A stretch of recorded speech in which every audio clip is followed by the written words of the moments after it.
Como analisar as tarifas alfandegárias, por Murray Rothbard, um artigo do Instituto Mises Brasil, lido por Marina Rocha. A melhor maneira de olhar para tarifas ou cotas de importação ou outras restrições protecionistas é esquecer as fronteiras políticas. As fronteiras políticas das nações podem ser importantes por outras razões, mas não têm nenhum significado econômico. Suponha, por exemplo, que cada estado dos Estados Unidos fosse uma nação separada.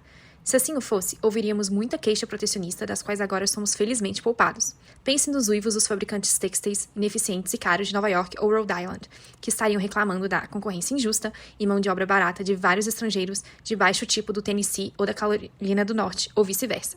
Felizmente, o absurdo de se preocupar com a balança de pagamentos fica evidente ao focar no comércio interestadual, pois ninguém se preocupa com a balança de pagamentos entre Nova York e Nova Jersey, ou aliás, entre Manhattan e Brooklyn, porque não há funcionários alfandegários registrando esse comércio e esses saldos.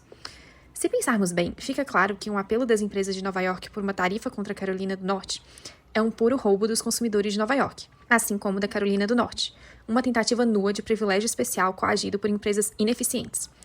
Se os 50 estados fossem nações separadas, os protecionistas seriam capazes de usar as armadilhas do patriotismo e da desconfiança dos estrangeiros para camuflar e se safar saqueando os consumidores de sua própria região.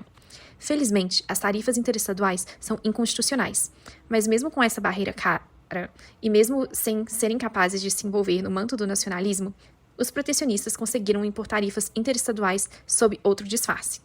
Parte do esforço para aumentos contínuos na Lei Federal do Salário Mínimo é impor um dispositivo protecionista contra a concorrência de salários mais baixos e custos trabalhistas mais baixos da Carolina do Norte e de outros estados do Sul contra seus concorrentes da Nova Inglaterra e Nova York. Durante a Batalha do Congresso de 1966 sobre um salário mínimo federal mais alto, por exemplo, o falecido senador Jacob Javits, republicano de Nova York, admitiu abertamente que uma das suas principais razões para apoiar o projeto de lei era paralisar os concorrentes sulistas das empresas têxteis de Nova York.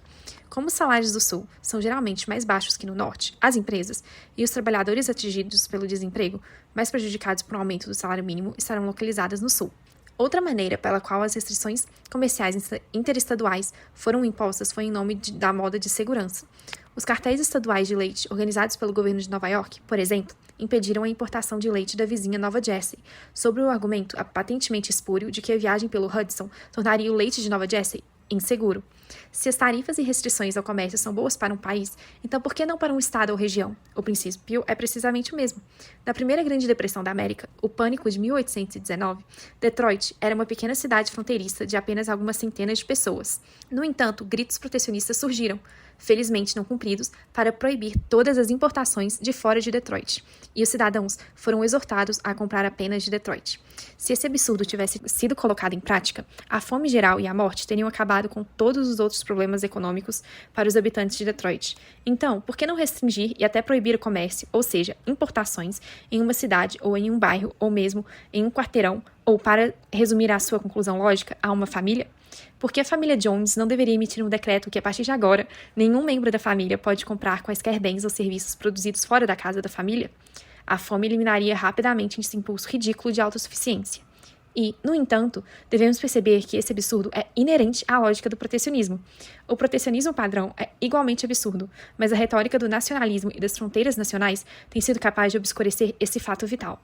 O resultado é que o protecionismo não é apenas um absurdo, mas um absurdo perigoso, destrutivo de toda a prosperidade econômica. Não somos, se é que alguma vez fomos, um mundo de agricultores autossuficientes. A economia de mercado é uma vasta treliça em todo o mundo, na qual cada indivíduo, cada região, cada país produz o que tem de melhor, é mais relativamente eficiente e troca esse produto pelos bens e serviços de outros.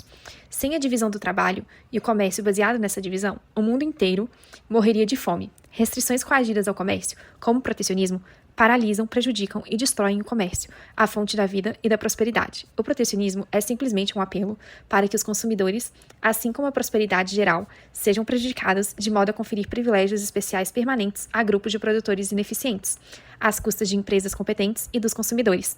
Mas esse é um tipo peculiarmente destrutivo de resgate, porque acorrenta permanentemente o comércio sob o manto do patriotismo.